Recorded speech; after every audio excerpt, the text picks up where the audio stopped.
C'est l'histoire de Sofiane Ambli, alias la Chimère, un homme aux deux visages, narcotrafiquant international et indique de la police antidrogue française. De la banlieue de Mulhouse aux villas luxueuses de Marbella, la vie de Sofiane Ambli ressemble à un film, mais ici tout est vrai, même l'incroyable. Nous sommes en 1997 à Bourswiller, dans la banlieue de Mulhouse. Sofiane Ambli a alors 22 ans, mais il est déjà en tête de liste des trafiquants de résine de cannabis en Alsace. Le jeune garçon a gravi les échelons façon go fast, de petit dealer de rue, il est aujourd'hui déjà un logisticien.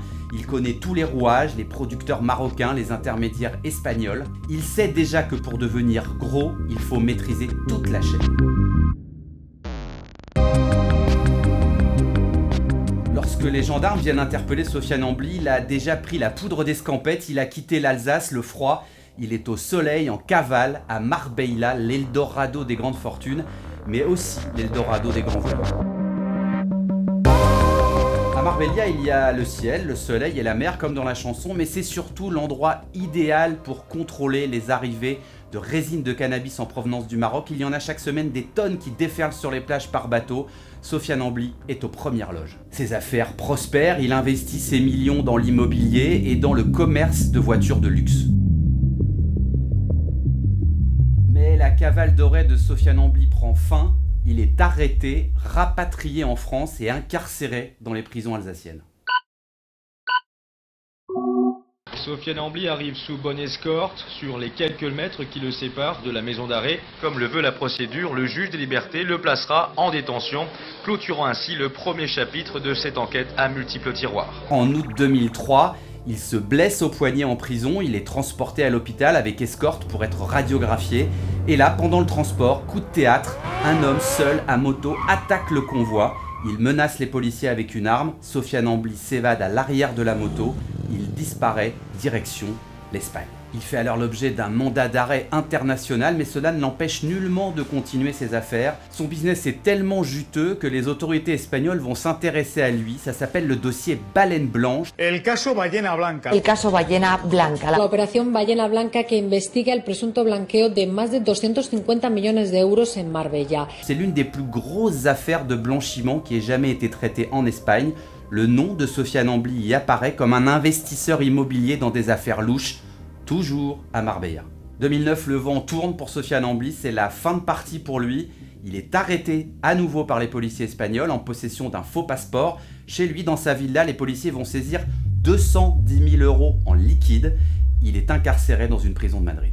Et là, derrière les barreaux de sa prison, Sofiane Ambli va recevoir une visite surprenante. Le patron de l'office anti-stup français. À l'époque, les policiers français cherchent à avoir des informations sur les réseaux qui inondent la France en résine de cannabis. Ils pensent que Sofiane Ambli est l'un des mieux placés. Ils veulent en faire un indique, une balance, un tonton, et c'est à lui qu'ils s'adressent. Ambli va en quelque sorte respecter le deal. De grosses équipes tombent en France, de grosses quantités de résine de cannabis sont saisies, mais Ambli continue à gérer son business qui lui rapporte des millions. La preuve, en 2015, à peine sorti de 5 années de prison, il s'installe à Paris, dans le 16e arrondissement, un appartement gigantesque de 250 mètres carrés, avec une piscine couverte sur le toit. Le loyer, c'est 9 000 €, Ambli règle en liquide. Octobre 2015, nouveau coup de théâtre, les douanes françaises saisissent 7 tonnes de cannabis en bas de l'immeuble de Sofiane Ambli à Paris. 3 camionnettes bourrées de shit.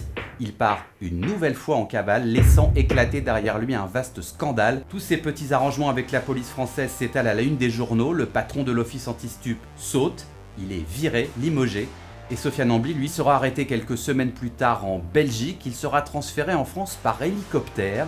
C'est le privilège accordé à un baron de la drogue dont on craint une nouvelle évasion. Quelques mois plus tard, Sofiane Ambli est libéré sous contrôle judiciaire malgré les très lourdes charges qui pèsent sur lui. Mais immédiatement, il prend la tangente, il part vers le Maroc. Des rumeurs le disent mort, mais les policiers en sont persuadés. Même en cavale, Ambli continue de tirer toutes les ficelles. Il retrouve sa marque dans un dossier d'importation de cannabis conditionné sous forme de tomates à la forte odeur de shit. Il y a quelques jours, le 22 octobre 2021, un curieux patient est admis en soins intensifs à l'hôpital de Tanger. L'homme muni de papiers d'identité allemand a été agressé à l'arme blanche et blessé sérieusement au visage. Mais la police locale découvre que ces papiers d'identité sont des faux. Ambly est démasqué. La chimère repart en prison avec une balafre de 20 cm sur la joue, et maintenant ce sont les autorités françaises qui l'attendent de pied ferme.